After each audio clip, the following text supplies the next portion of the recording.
12. O padrão do discípulo. Excelência. Os ensinamentos de Cristo têm sido interpretados de modos variados, da ética idealista às ordens legalistas, mas não importa como os outros entendam o ensino dele. Ao estudar a vida de Nosso Senhor, vemos claramente que ele esperava que seus discípulos praticassem aquilo que lhes ensinou. Jesus exigiu excelência em tudo que os discípulos faziam. Sua ênfase principal no Sermão do Monte, como em todas as suas instruções, estava sob a justiça ou retidão, essa característica interior que fornece a base para toda conduta exterior. Ele ensinou a seus discípulos, portanto, sejam perfeitos como perfeito é o Pai Celestial de vocês. Mateus, capítulo 5, versículo 48. Na parábola do semeador, Jesus revelou seu desígnio de que o fruto chegasse à perfeição. Lucas, capítulo 8, versículos de 4 a 15. A avaliação que a multidão fez de sua vida e ministério confirmou a própria dedicação de Cristo à excelência. Ele faz tudo muito bem. Marcos, capítulo 7, versículo 37. Deus é excelente e tudo o que ele faz é esplêndido. Salmos 119, versículo 68. Seu discípulo precisa entender que, como filho de Deus, tem de refletir em todo o seu ser a excelência do Pai. Deus exige que sejamos aperfeiçoados em todo o bem. Hebreus capítulo 13, versículo 21. Uma pessoa pode ficar desanimada se acreditar que este nível de desempenho que se espera está muito acima de suas capacidades. Contudo, os dons divinos de graça e poder acompanham as exigências de Deus, porque Cristo está em você. Colossenses capítulo 1, versículo 27. A santidade é atingível. Certa manhã de inverno, levei uma xícara de café quente comigo enquanto eu dirigia meu carro até o escritório. Tinha conseguido manobrar até a estrada de rodagem sem derramar uma gota. De repente, o motorista à minha frente freou. Eu desviei para evitar um acidente. O café escaldou minha mão e redecorou o interior do carro. Por que o café derramou? Por que o homem à minha frente freou de repente? Não, o café derramou da xícara porque estava nela. Aquilo que estivesse na xícara teria de cair quando sacudido. O mesmo acontece com o nosso comportamento. Quando somos sacudidos, a verdadeira pessoa surge. Se outro motorista toma seu lugar no estacionamento e sua reação é xingar, você racionaliza. Se aquele motorista não tivesse tomado o meu lugar, eu não xingaria? O discípulo sabe que, se a hostilidade e a linguagem profana não estivessem lá dentro, não sairiam. Se uma moça vestida de modo provocante passa na frente e você tem desejos lascivos, você diria: se ela não tivesse ali, eu não teria cobiçado. Um discípulo sabe que se não houvesse lascívia lá dentro, ele não a teria cobiçado. Se Cristo estiver em você quando for sacudido, a justiça sobressairá. Romanos capítulo 8, versículo 10. Discípulo é reproduzir no outro sua experiência do desenvolvimento com Cristo em sua vida. Para transmitir fielmente um caráter espiritual a outras pessoas, seu discípulo terá de entender e almejar o padrão de excelência de Deus. Paulo demarcou para Timóteo as 5 áreas que revelam se o discípulo está refletindo acertadamente seu Deus e Pai. Ele escreveu: ninguém o despreze pelo fato de você ser jovem, mas seja um exemplo para os fiéis na palavra, no procedimento, no amor, na fé e na pureza. 1 Timóteo, capítulo 4, versículo 12. Palavra. A maneira de seu discípulo falar é um instrumento precioso para medir sua saúde espiritual porque reflete seu caráter. Se alguém se considera religioso, mas não refreia a sua língua, engana-se a si mesmo. Sua religião não tem valor algum. Tiago, capítulo 1, versículo 26. Certa manhã, eu estava conversando com um pastor na intimidade do seu escritório. Para minha surpresa, Ele contou uma piada suja, cheia de linguagem impura, sem refletir por um instante sequer. Minha admiração por este homem afundou por completo. Instintivamente, eu sabia que suas palavras refletiam seu coração e que esse homem estava lutando contra a impureza e a imaturidade. Lucas capítulo 6, versículo 45 nos ensina que a boca fala do que está cheio o coração. Um coração puro produz pensamentos corretos que nos capacitam a falar de modo que agrada a Deus. Deus espera que seu discípulo controle a língua. Se alguém não tropeça no falar, tal homem é perfeito, sendo também capaz de dominar todo o seu corpo. Tiago, capítulo 3, versículo 2. Tiago usa a ilustração de andar a cavalo para mostrar que, ao falharmos em uma parte pequena, aparentemente insignificante, perdemos o controle do todo. O cavaleiro bem treinado sabe exatamente como e quando frear aplicando a pressão certa ao freio. Um cavaleiro que solta as rédeas fica totalmente sem controle. O cristão que não controla a língua corre sério risco. A língua contamina a pessoa por inteiro, incendeia todo o curso de sua vida, sendo ela mesma incendiada pelo inferno. Tiago capítulo 3, versículo 6. Uma língua sem controle expressa o orgulho pela vanglória, instiga ao mal moral por meio de histórias picantes, humor negativo ou insinuações racistas. Hipocritamente, ela bendiz a Deus enquanto amaldiçoa o homem, criação divina. Salmos, capítulo 34, versículo 13, nos aconselha: guarde a língua do mal e os seus lábios da falsidade. No entanto, Tiago, capítulo 3, versículo 8, alerta que nenhum homem consegue controlar sua língua. Contudo, o Espírito Santo pode domar a língua do seu discípulo para que toda palavra que ele diga glorifique a Deus e edifique os outros.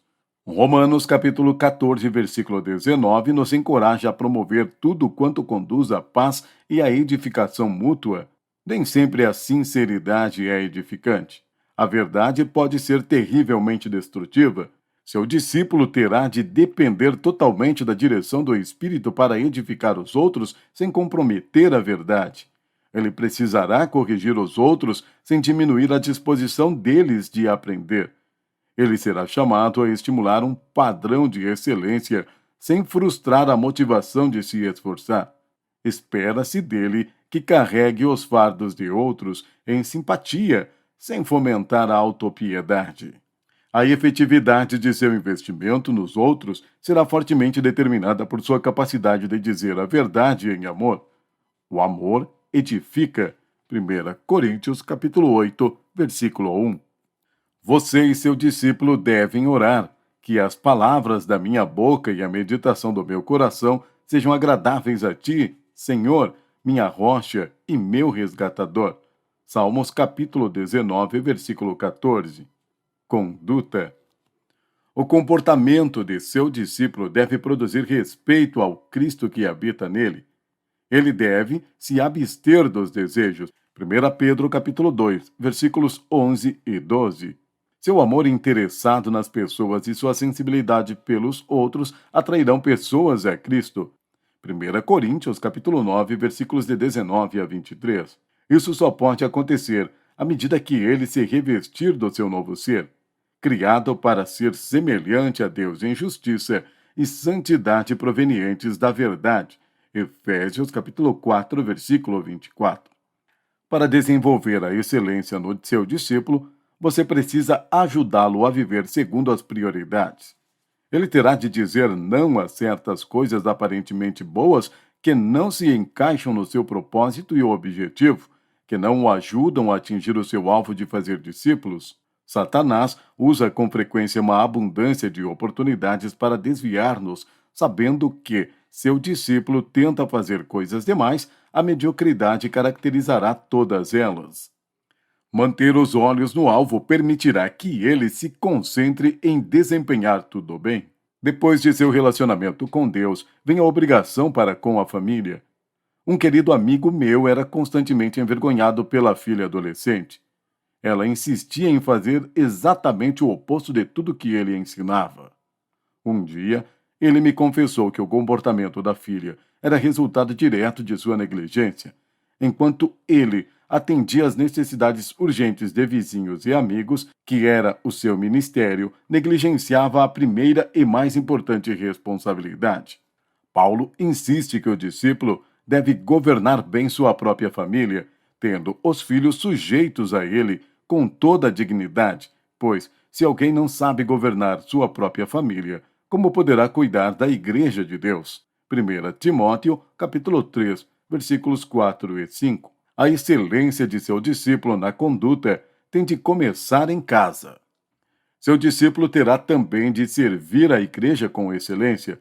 Por exemplo, não basta que o discípulo dirija o estudo bíblico, ele tem de estar bem preparado para tanto e fazê-lo em altíssimo padrão. Quando nossa equipe masculina levou suas equipes de adolescentes para um retiro de Páscoa, passou mais de 1 hora construindo uma cruz em tamanho padrão de madeira rude para demonstrar a agonia da crucificação. Aqueles homens poderiam ter pintado um quadro com palavras em vez de transportar aquela cruz desajeitada até o acampamento. Mas sabiam que o Evangelho merece uma apresentação excelente. E a resposta positiva dos adolescentes comprovou a bênção de Deus sobre seus esforços. Paulo instrui a Tito que se empenhasse pela qualidade de conduta que Deus exige. Em tudo, sejam vocês mesmos um exemplo para eles, fazendo boas obras em seu ensino. Paulo instruiu a Tito que se empenhasse pela qualidade de conduta que Deus exige. Em tudo, seja você mesmo um exemplo para eles, fazendo boas obras. Em seu ensino, mostre integridade e seriedade. Use linguagem sábia contra a qual nada se possa dizer. 1 Tito, capítulo 2, versículos 7 e 8. Finalmente, a conduta de seu discípulo aqui no mundo deve refletir corretamente o Senhor. Tudo o que fizerem, façam de todo o coração como para o Senhor, e não para os homens. Colossenses, capítulo 3, versículo 23. Se o comportamento do seu discípulo for modelado no de Cristo, ele é sal. Mateus, capítulo 5, versículo 3. E o cristão salgado faz que os homens tenham sede de Deus. Contudo, se o sal for insípido, não serve para nada. Conheço um contador judeu que é bem crítico quanto aos cristãos. Um dia, ele me contou a razão de seu preconceito. Estava enraizado nos negócios de um cristão que, contra a ética, ludibriava o governo. Parece que o líder de uma igreja local procurou a ajuda desse meu amigo judeu para defraudar o serviço de arrecadação de imposto de renda. Embora esse incidente tivesse ocorrido 10 anos antes, o contador jamais esquecera. Seu discípulo precisa ter boa reputação perante os de fora, para que não caia em descrédito nem na cilada do diabo. 1 Timóteo, capítulo 3, versículo 7. Amor. O amor é resumo total da lei de Cristo. Marcos, capítulo 12, versículos 30 e 31. O perfeito amor de Cristo a Deus transborda em amor incondicional aos homens. O texto de Mateus, capítulo 8, versículos de 2 a 4, relata a história de um leproso que procurou Jesus para ser curado. O Senhor teve profunda compaixão deste homem, a quem tinha sido negado o toque humano ou o amor físico durante a maior parte de sua vida. Jesus sabia que a família e os vizinhos deste homem o abandonaram, temendo também ficar doentes. Jesus poderia ter curado esse leproso ficando a uns 50 metros de distância e simplesmente proferindo a palavra. Mas o leproso precisava muito mais do que a restauração física, ele precisava da cura emocional. Movido por compaixão, Jesus tocou o leproso. Imagine a forte emoção que deve ter passado pelo corpo. Ele foi tocado, foi amado. Ao ser tocado pelo Filho de Deus, a encarnação do perfeito amor, seu discípulo está capacitado e é compelido a estender as mãos a um mundo necessitado. Seu profundo afeto e compaixão pelos outros devem fazê-lo ansioso por falar-lhes de Cristo. Romanos capítulo 11, versículo 14. Trabalhando nos guetos, temos oportunidades ilimitadas de compartilhar nosso amor. Alguns de nossa equipe seguram no colo crianças infestadas de piolhos. Ninguém jamais as amaria nem cuidaria delas. Elas as lavam e às vezes pegam piolhos. Alguns têm limpado alcoólatras cobertos do próprio vômito. Outros têm dado banho em crianças cuja criação nunca inclui a higiene pessoal ou ensino quanto ao uso do vaso sanitário. Amamos os esquecidos e negligenciados para dar glória a Deus. Em Lucas capítulo 9, versículo 48, está escrito: Quem recebe estas crianças em meu nome, está me recebendo, e quem me recebe está recebendo aquele que me enviou. Pois aquele que entre vocês for o menor, este será o maior. O cuidado que você tem pelos outros é a medida da sua grandeza. O discípulo tem de ser uma pessoa de fé, pois sem fé é impossível agradar a Deus. Hebreus capítulo 11, versículo 6. A fé é baseada em fatos, é agir sobre algo que sabemos ser verdade. É diferente de esperança, que é aguardar que algo aconteça. A fé crê que Deus fará ou já fez alguma coisa e não que ele apenas possa fazê-la. Fé é tomar Deus em sua palavra. Cristo comissionou seus discípulos a pregar o evangelho e a fazer discípulos de todas as nações. Marcos capítulo 16, versículo 15, Mateus capítulo 28, versículo 19. Eles poderiam ter gastado o resto da vida debatendo a improbabilidade de realizar a tarefa. Como atingiriam o mundo todo? Não tinham aviões nem ferrovias, tampouco carros. Como atingir as massas sem televisão, rádio, plano de salvação impresso? Eles não tinham nem o Novo Testamento. Cristo, porém, prometeu-lhes autoridade. O poder do Espírito Santo e a sua presença contínua. Os discípulos criam nele e agiram por fé na sua palavra. O resultado está na história. Sua fé foi proclamada pelo mundo todo, Romanos capítulo 1, versículo 8. O evangelho foi constantemente produzindo fruto e crescendo, Colossenses capítulo 1, versículo 6. Norman Boswell demonstrou fé quando se mudou com sua mulher e filhos, 4 pequenos, para o gueto de New York, a fim de fazer discípulos. Eles saíram do Kansas antes mesmo que tivéssemos arrumado uma casa para eles morarem. Norman não tinha curso superior nem experiência de trabalho no gueto. As pessoas julgavam que eles estivessem agindo contra a razão. Mas Norman sabia uma coisa: Deus o chamara para pregar o evangelho aos pobres, e o Senhor promete abençoar seus filhos fiéis, muito além de todas as expectativas. Hoje, centenas de novos cristãos em New York estudam regularmente a Bíblia, discípulos são formados e a glória é dada a Deus por causa da fé de um discípulo. Constantemente a fé vem por se ouvir a mensagem, e a mensagem é ouvida mediante a palavra de Cristo. Romanos capítulo 10, versículo 17. Ao estudar e aplicar a palavra de Deus, aprendemos que ela funciona. Aqui está a parte mais importante da armadura do seu discípulo. Efésios capítulo 6, versículo 16. Porque vivemos por fé, e não pelo que vemos. 2 Coríntios capítulo 5, versículo 7. Sem fé, seu discípulo terá dificuldade em crer que Cristo o usará para fazer discípulos. Sem fé, o caminho de Deus parece loucura. 1 Coríntios capítulo 2, versículo 14. Mas com fé, tudo o que pedirem em oração, se crerem, vocês receberão. Mateus capítulo 21, versículo 22. A fé é imprescindível para uma vida de excelência, porque só ela capacita o discípulo a andar em confiança e maturidade. A fé permanece em oposição completa a uma vida controlada por emoções.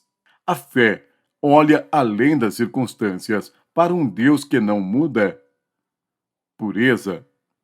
A utilidade de seu discípulo para Deus depende totalmente do compromisso dele com a pureza. Se alguém se purificar destas coisas, será vaso para honrar, santificado, útil para o Senhor e preparado para toda boa obra. 2 Timóteo, capítulo 2, versículo 21. Como Deus é puro, ele insiste que seus filhos sejam puros. Mas, assim como é santo aquele que os chamou, sejam santos vocês também em tudo o que fizerem, pois está escrito: sejam santos, porque eu sou santo. 1 Pedro, capítulo 11, versículos 15 e 16. Santidade é sinônimo de pureza. Pureza é a separação da poluição e do pecado deste mundo pelo poder purificador do sangue de Cristo. Deus odeia o pecado e não pode se relacionar com seres impuros sem comprometer o seu caráter. Tudo o que Deus faz está em perfeita harmonia com sua santidade. Salmos, capítulo 145, versículo 17. A primeira epístola dos Coríntios, capítulo 6, versículo 18, explica por que a pureza é tão importante. Fujam da imoralidade sexual. Todos os outros pecados que alguém comete fora do corpo os comete, mas quem peca sexualmente peca contra o seu próprio corpo. O pecado sexual afeta tudo a respeito do seu discípulo. Afeta o modo de encarar a si mesmo, resultando em insegurança e imaturidade. Afeta negativamente suas relações com a família e com outros cristãos, fazendo-o desconfiar e criticar. Paralisa seu ministério, diminuindo a confiança em Cristo, apagando a motivação por fazer a vontade de Deus e roubando-lhe o poder de Deus. Não conheço outro pecado que o diabo tenha usado com maior sucesso para destruir ministérios. Como a eficácia do discípulo e sua liberdade no espírito para ser fortalecido são diretamente afetadas pela santidade, é necessário certificar-se de que ele é puro.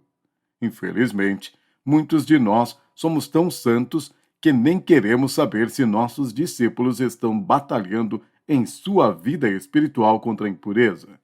Mas deixe-me ser franco. Se você não tiver amor suficiente por seu discípulo para perguntar-lhe se ele está lutando contra a lascívia, vocês têm um relacionamento muito superficial. É doloroso reconhecer a impureza. É humilhante confessar a necessidade de receber apoio contínuo por causa de uma batalha que se trava constantemente. Nada exige maior desnudamento de alma.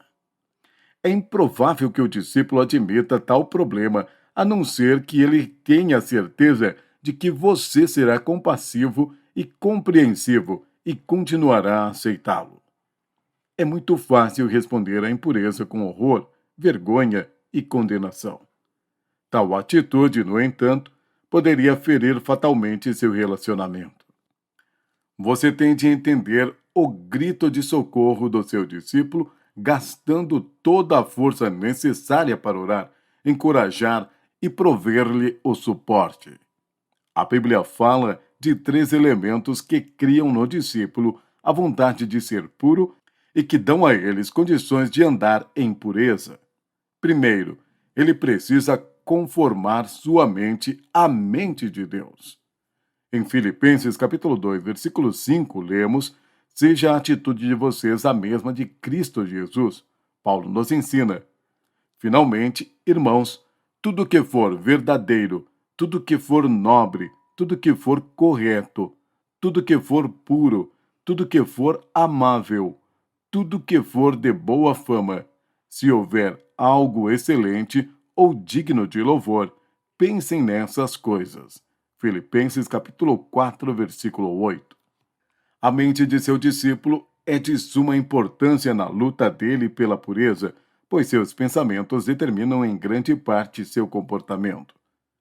Quando instalamos nosso computador, fiquei familiarizado com a sigla GEGO, que significa entra lixo, sai lixo. Em inglês, Garbage In, Garbage Out. Aquilo que colocamos no computador determina o que o computador imprimirá e dará como resultado. O computador só é capaz de usar aquilo que foi colocado nele. De modo semelhante funciona a nossa mente. Se saturamos com lixo, nossas ações refletirão isso mesmo. Mas, se a enchermos da palavra de Deus, pensamentos limpos dirigirão nossa boca, nossas mãos e nossos pés em palavras e atos de pureza. Cada palavra de Deus é comprovadamente pura. Provérbios capítulo 30, versículo 5. Em segundo lugar, ele tem de fazer parte de um corpo de cristão sadio e que funciona. Isso é importantíssimo, pois nenhum discípulo pode manter a pureza sozinho.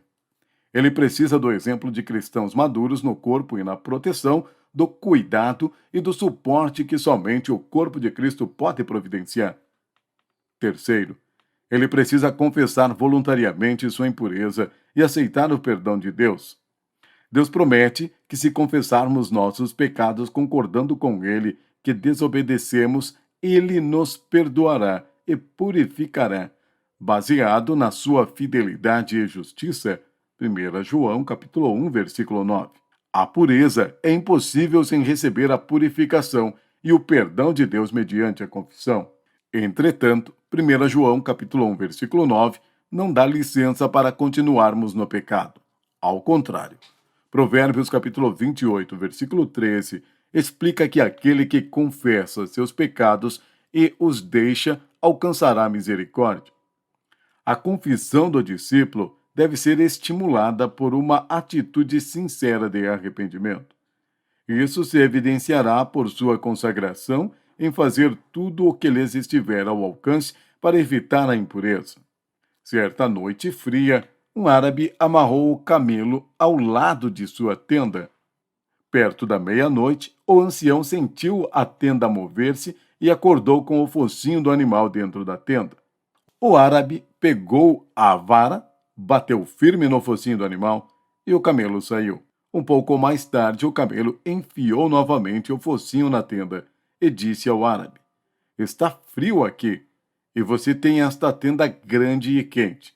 Não faz mal se eu deixar apenas o focinho aqui dentro, faz?" Depois de pensar por um momento, o árabe concordou. Cerca de uma hora depois, o árabe acordou e encontrou a cabeça inteira do camelo dentro da tenda. Rapidamente, o animal explicou: "Tomei um pouquinho mais de espaço e agora minha cabeça está confortável." "Não faz mal, não é?" Mais uma vez, o árabe concordou. Depois, mais 3 vezes o árabe concordou, e a cada vez um pouco mais do corpo do camelo estava dentro da tenda. Em todas as vezes, o homem cedeu aos pedidos convincentes do animal. Finalmente, o árabe acordou do lado de fora da tenda e o camelo dormindo comodamente dentro dela, recusando-se a sair. É óbvio a moral da história.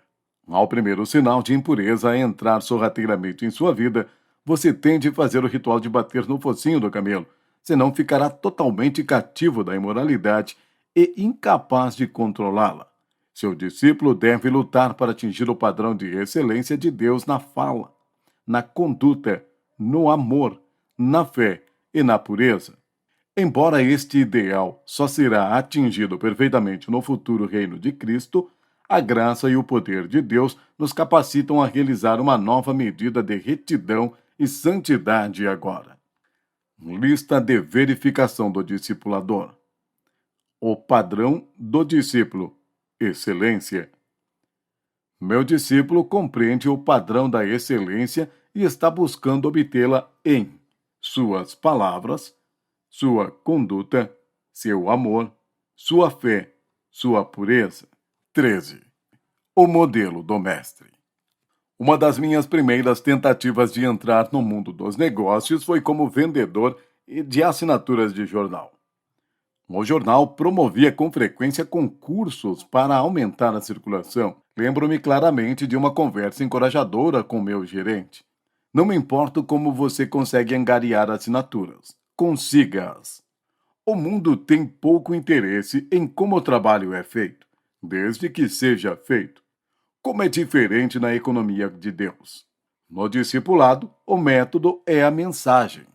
Todas as semanas, milhares de crianças dos guetos assistem às nossas aulas bíblicas por todo o país.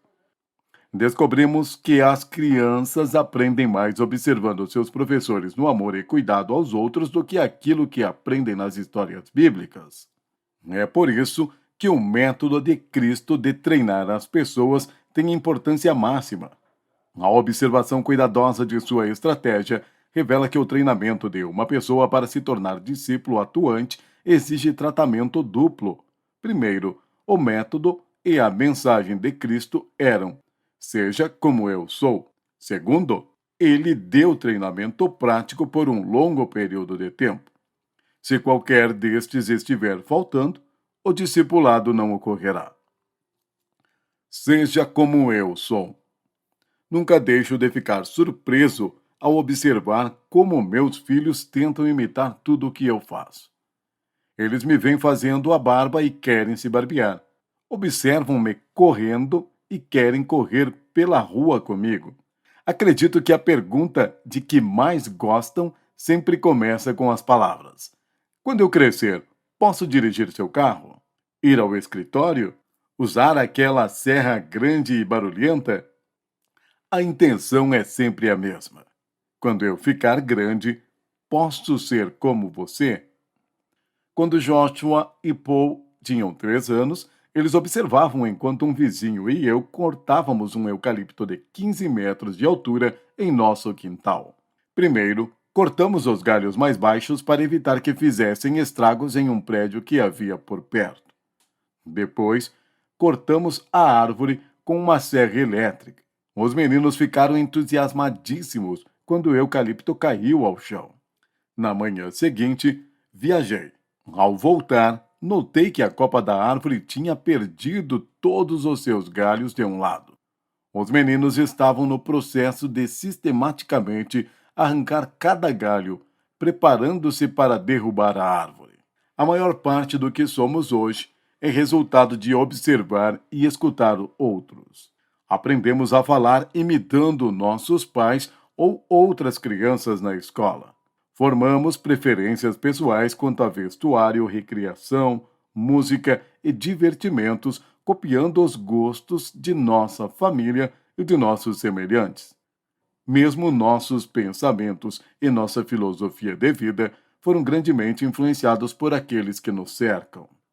Fazer discípulo é um processo que começa como ser modelo. O caráter é transmitido e é ensinado. É por isso que os discípulos de Cristo abandonaram suas profissões para estarem com ele. Marcos capítulo 3, versículo 14. Primeiro, tinham de seguir Jesus. Só então ele poderia treiná-los para ser pescadores de homens. Os discípulos acompanharam Cristo quando ele transformou água em vinho. Observaram-no quando expulsou os cambistas do templo. Escutaram-no quando ele ministrou à mulher samaritana, violando um tabu racial. Viram Cristo curar o filho do nobre e um coxo em Bethesda. Maravilharam-se quando ele expulsou demônios de um homem em Geresa. Por meses observaram-no curar cegos, coxos e surdos. Viram-no ministrar a crianças, mulheres, homens e até mesmo a seus inimigos. Ouviram discursos extraordinários, parábolas surpreendentes e a mensagem mais singular que já foi transmitida, o Sermão do Monte. Jesus explicou cuidadosamente os seus ensinos e seus atos aos discípulos para que eles compreendessem a razão e os princípios que o motivavam. Ele gastou tempo a sós com eles, explicando-lhes por que falava em parábolas. Mateus capítulo 13, versículos de 10 a 15, e revelando os segredos do reino de Deus. Marcos capítulo 4, versículo 11. Marcos diz que quando, porém, estava a sós com seus discípulos, explicava-lhes. Marcos capítulo 4, versículo 34. Enquanto Jesus ensinava a seus discípulos os princípios que deveriam seguir em seu ministério, concentrou-se em moldar-lhes o caráter e não apenas em transmitir informações. Não houve outros homens que se assentaram aos pés de um mestre mais profundo e relevante. O que os discípulos viram e ouviram afetou-os de modo radical. Nunca se esqueceram da perfeita integração entre o ensino e a ação de Jesus. Atos capítulo 1, versículo 1. Fielmente, eles retrataram Jesus como alguém que andou por toda parte fazendo o bem e curando todos os oprimidos pelo diabo.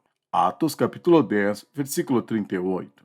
Eles baseavam sua autoridade e buscavam credenciais para sua mensagem nas palavras: Nós lhes proclamamos o que vimos e ouvimos.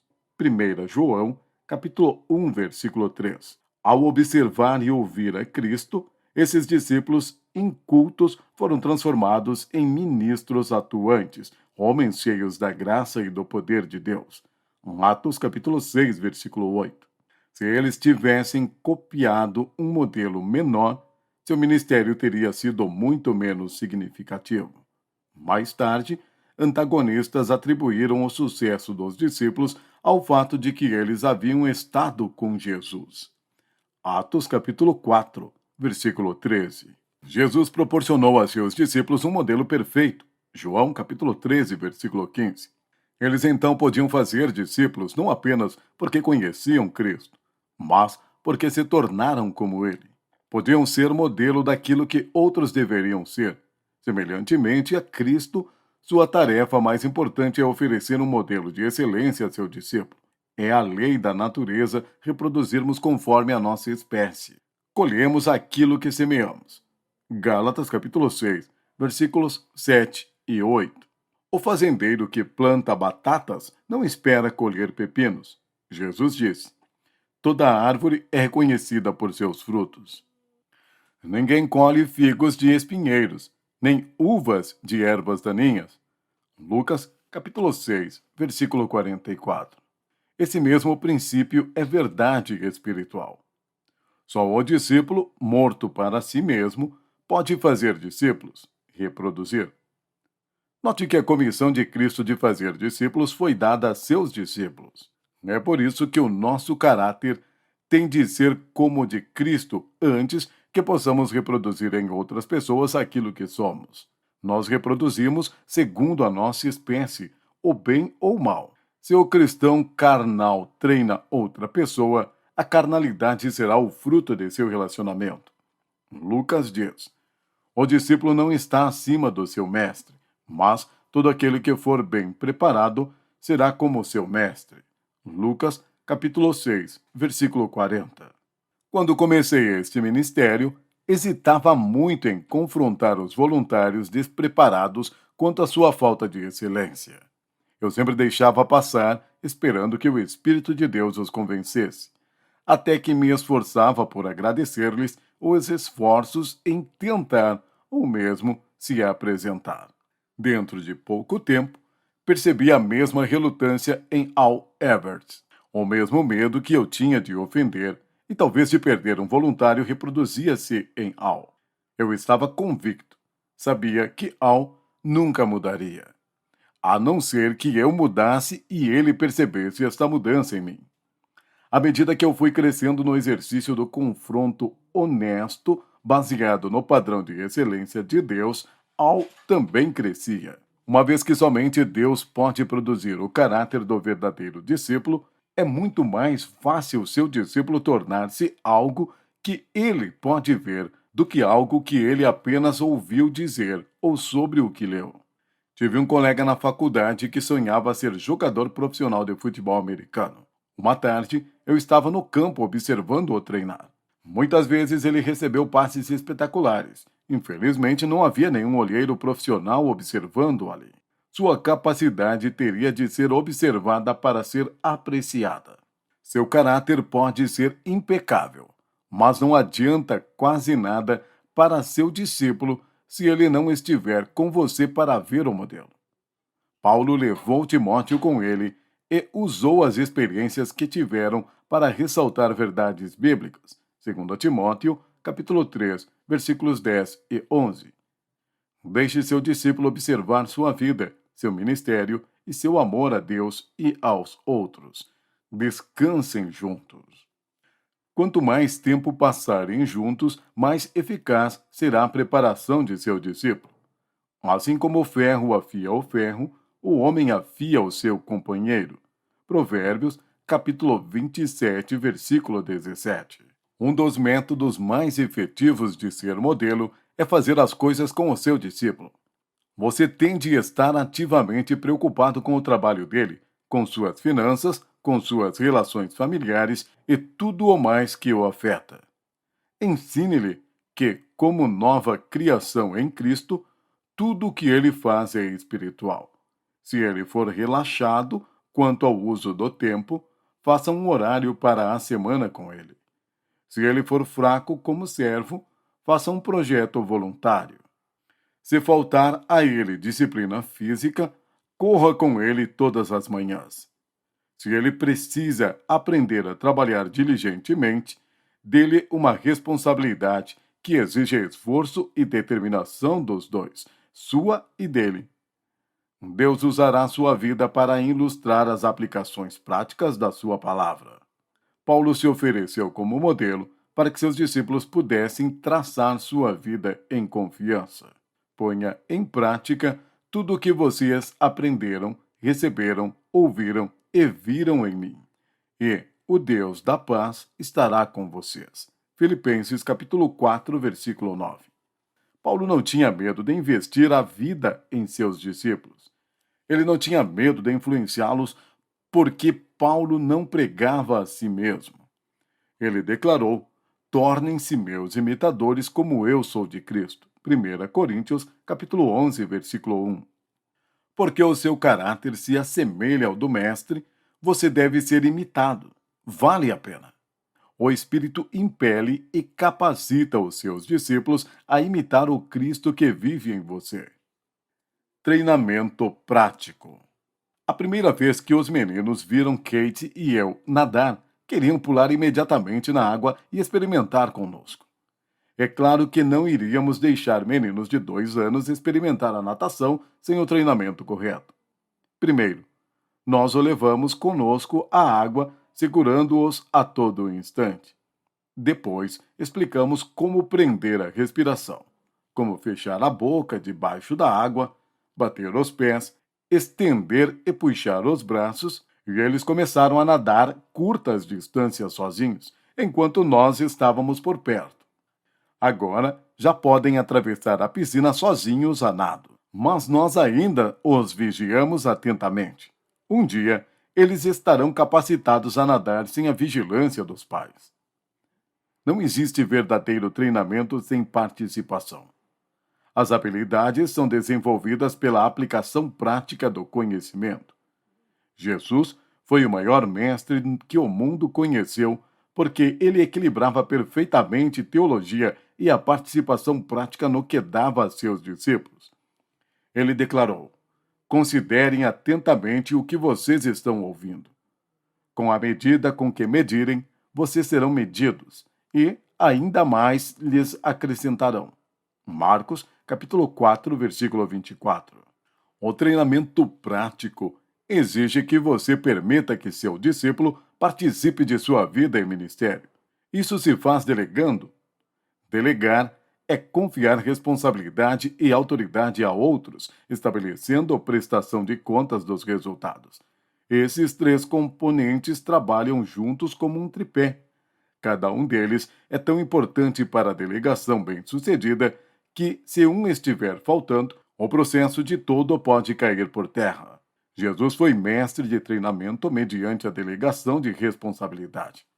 Vamos examinar como ele fazia os discípulos participarem e treiná-los nas habilidades do ministério. Jesus delegava responsabilidade. Depois que os discípulos observaram de perto a vida e o ministério de Cristo e aprenderam os princípios por trás dos seus atos, ele deu-lhes a oportunidade de pôr em prática aquilo que tinham aprendido. Sua participação começou com tarefas pequenas, como procurar comida, distribuir pães e peixes e arranjar um barco. À medida que cresceu o compromisso, ele os instruiu a batizar outros. Em seguida, ele os levou para uma tarefa experimental. Uma viagem missionária muito bem supervisionada através da Galiléia. Eles tornaram-se parceiros no ministério. Logo, Jesus passou a lhes dar tarefas a serem desempenhadas com supervisão limitada. Mateus, capítulo 10, versículos 7 e 8. Ele os comissionou a pregar o evangelho e a curar os enfermos.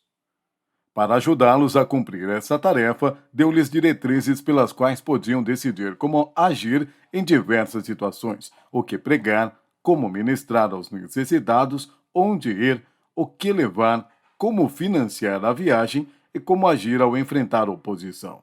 Jesus planejou a formação de seus discípulos não apenas para suprir as necessidades físicas e espirituais do próximo, mas também visando aumentar a confiança e a maturidade deles. São 4 as diretrizes que auxiliarão a delegar efetivamente responsabilidade a seu discípulo. 1. Nunca delegue prematuramente.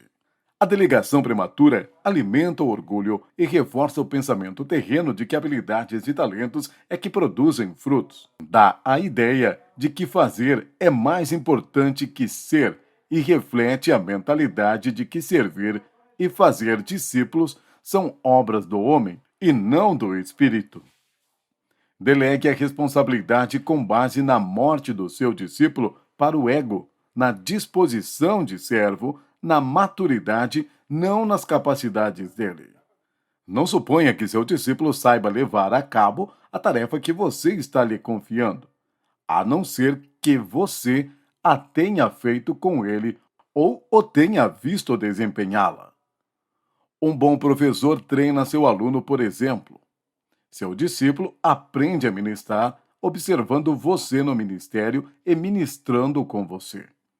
Certifique-se de que ele está capacitado e sabe como realizar a responsabilidade que você lhe está delegando.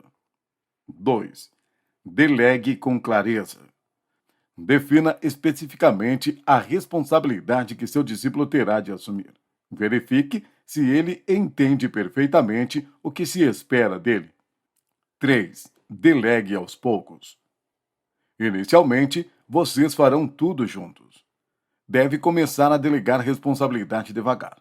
Comece solicitando pequenas tarefas que tenham alta probabilidade de sucesso. Fracassos criam insegurança. Ajude-o a evitar erros desnecessários que prejudiquem sua confiança. À medida que ele ganha experiência e amadurece espiritualmente, dê-lhe tarefas maiores. Lucas, capítulo 16, versículo 10 diz: Quem é fiel no pouco, também é fiel no muito. Embora existam certas responsabilidades e decisões que você não pode deixar de cumprir, é seu dever delegar tanto quanto possível. Os homens a quem Cristo treinou delegaram liberalmente a responsabilidade. 1 Pedro, capítulo 5, versículos 1 e 4. Tito, capítulo 3, versículo 8. 4. Inspire confiança. Seu discípulo tem de saber que você tem confiança nele e na capacidade dele de cumprir a tarefa que lhe foi dada. Fale do crescimento que você observa em sua vida. Paulo se deleitava no crescimento daqueles a quem servia. Irmãos, devemos sempre dar graças a Deus por vocês, e isso é justo, porque a fé que vocês têm cresce cada vez mais, e muito aumenta o amor de todos vocês um pelos outros.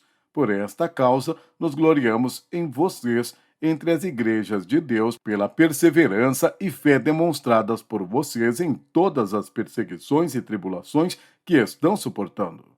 2 Tessalonicenses, capítulo 1, versículos 3 e 4. Ele elogiou Filemon por seu amor e sua fé. Filemon, capítulo 4, versículo 5. Elogie e cumprimente seu discípulo pelas tarefas bem feitas. Ofereça críticas construtivas que levem a melhoras, em vez de concentrar-se em falhas temporárias. Sua atitude, mais que suas palavras, aumentará a confiança dele. Certifique-se que ele sinta que está dando uma contribuição significativa e tem um ministério importante. Demonstre sua confiança nele, pedindo sua opinião sobre problemas específicos e siga seu conselho sempre que possível. Jesus delegou autoridade. Cristo deu a seus discípulos autoridade para cumprir as responsabilidades de curar os enfermos e proclamar o reino. Deu-lhes autoridade para expulsar espíritos imundos e curar todas as doenças e enfermidades. Mateus, capítulo 10, versículo 1. Responsabilidade e autoridade têm de ser delegadas igualmente. É injusto pedir que seu discípulo aceite uma responsabilidade para a qual você não está disposto a lhe dar autoridade suficiente. A autoridade insuficiente leva à frustração e à ineficiência. Por que confiar uma tarefa a seu discípulo se ele tem de pedir continuamente sua opinião a fim de receber autorização para tomar decisões? Uma vez delegada uma responsabilidade a ele, deixe que ele lidere. Baseado em sua experiência pregressa e naquilo que você tem recebido de seus líderes, decida quanta autoridade será necessária para seu discípulo cumprir a responsabilidade que lhe foi designada. Então, defina especificamente a amplitude desta autoridade. Certifique-se que seu discípulo entende esses limites. Por exemplo, você pode estabelecer limites financeiros. Se você lhe der a tarefa de levar 45 crianças em um passeio ao campo, pode solicitar que ele não gaste mais que uma quantia específica. Embora ele tenha liberdade para decidir como transportar as crianças e o que lhes der de comer, sabe que as despesas com combustível e alimentação não devem exceder a quantia estipulada, a não ser que obtenha autorização adicional. Aliado à delegação de responsabilidade e à autoridade, vem o direito de errar. Seu discípulo cometerá erros e tomará decisões falhas. Todos nós o fazemos. Descubra onde foi que ele errou. Então, ajude-o a ver em que ponto seu pensamento falhou. Encoraje o discípulo a usar o fracasso como lições para crescimento futuro e, deste modo, você auxiliará a concentrar-se no desenvolvimento do ministério e não na autodefesa. Jesus exercitou a prestação de contas. Cristo amou seus discípulos de tal forma que lhes avaliava e corrigia os atos para que pudessem crescer na vida cristã. Ele lhes dava suporte depois da primeira viagem missionária que fizeram sozinhos. Os apóstolos reuniram-se a Jesus e lhe relataram tudo o que tinham feito e ensinado. Marcos, capítulo 6, versículo 30. Sem dúvida, Jesus avaliou o trabalho que fizeram e revisou os alvos que lhes tinham designado. Esse momento de compartilhar afiou as suas habilidades no ministério. A tragédia na igreja de hoje é que tão poucas pessoas estão dispostas a usar o tempo necessário e investir emocionalmente em outra pessoa como se requer na prestação de contas. Antes de começar seu relacionamento de discipulado, você se comprometeu a ajudar o discípulo a crescer por meio da prestação de contas. Não falhe com ele. Por isso, verifique cada aspecto da vida de seu discípulo e do ministério que ele exerce. Encoraje-o no estudo regular da Bíblia, na memorização das Escrituras, na meditação, na oração e na adoração. Quando seu comportamento e atitudes não forem marcados pela excelência, você deve ajudá-lo a corrigir as fraquezas e a desenvolver os pontos fortes. Retirada. Ao ter certeza que seus homens estavam treinados, Jesus lhes entregou a liderança da obra de Deus aqui e comissionou-os a fazer discípulos por toda parte. Antes de ser crucificado, Cristo orou ao Pai: Eu te glorifiquei na terra, completando a obra que me deste para fazer. João, capítulo 17, versículo 4. A obra de Cristo foi treinar homens, e não apenas realizar milagres ou pregar o Evangelho. Tendo preparado seus discípulos, ele podia pedir confiantemente sua volta ao Pai. João, capítulo 17, versículo 5. A retirada é o passo final no treinamento de seu discípulo para o ministério. A retirada começa quando seu discípulo está equipado para começar a fazer discípulos. Você repete o mesmo processo pelo qual já passou de orar pela escolha de um discípulo e cuidadosamente escolher aquele no qual investir. No entanto, desta vez, tanto você como seu discípulo estarão prontos para reproduzir. Consequentemente, vocês estarão orando por mais duas pessoas. Quando seu discípulo começa a fazer discípulos, o seu relacionamento continuará, mas o foco irá mudar, assim como o relacionamento que Cristo teve com os discípulos dele mudou depois de sua ascensão. Agora você concentra-se em ajudá-lo a treinar outra pessoa a tornar-se um discípulo atuante. O método do mestre era seja como eu sou, paralelamente ao treinamento prático que o levou a se retirar. Somos sábios se seguirmos seu exemplo. Estou convencido de que o treinamento de outros para que treinem outros é uma das maiores alegrias que Cristo nos permite experimentar. Mas exige enorme esforço e grande concentração de energia e vontade. Meu desejo é que você seja a pessoa de Deus, homem ou mulher de Deus, descanse na sua soberania e deixe que Ele atue livremente por meio de você nessa tarefa que é a mais empolgante da edificação do seu reino. Lista de verificação do discipulador. O modelo do mestre. Ofereço excelente modelo para o meu discípulo. Ofereço treinamento prático. Delego responsabilidade. Delego autoridade. Dou suporte.